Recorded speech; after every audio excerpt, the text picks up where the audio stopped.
Now think, you are driving, the road is straight, everything is normal. You look at a mirror, then you look back at the road, and the moment you turn your eyes from the mirror to the road, the brake lights of the car in front of you light up as if they are bursting.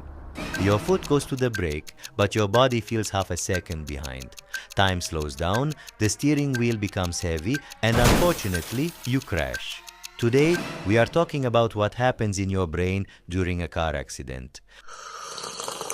Driving a vehicle is actually a much more complex brain task than you think. When you're behind the wheel, three main systems in your brain are active at the same time. 1. The prefrontal cortex. It is the decision-making center. Speed, distance, and risk calculations are done here. 2. The cerebellum. It manages steering control and muscle coordination.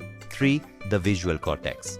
Reads the road, calculates the distance, analyzes the mirrors. The interesting thing is, when the brain drives for a long time, it switches this process to semi-automatic mode. So you actually feel like you're driving without thinking.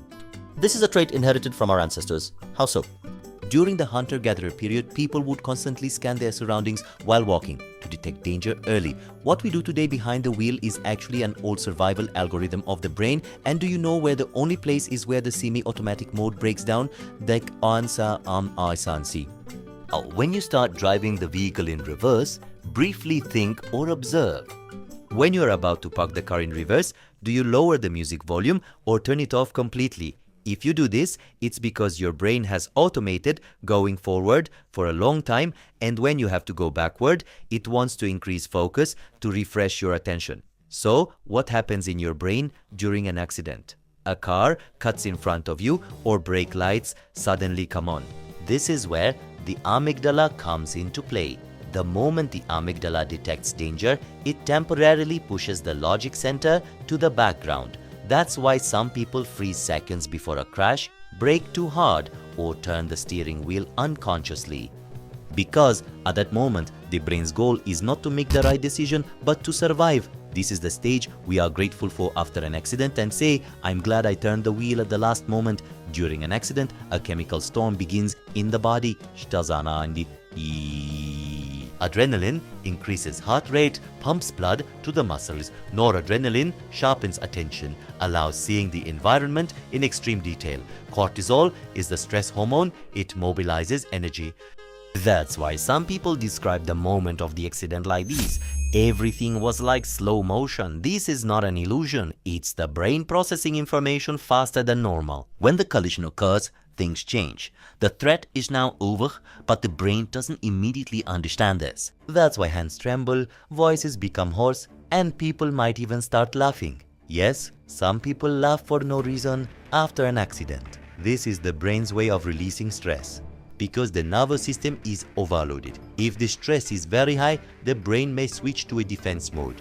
This is the shock response. A person in shock feels the event as unreal, perceives sounds as if they are coming from a distance, and doesn't know what to do.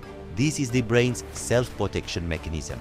It switches to energy-saving mode and reduces emotions. Actually, this feature is inherited from our ancestors. An injured hunter increased their chance of survival by freezing momentarily instead of panicking.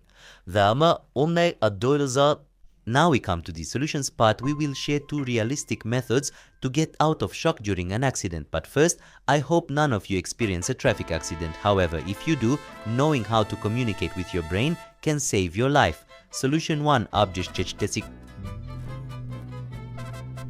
Naming reset.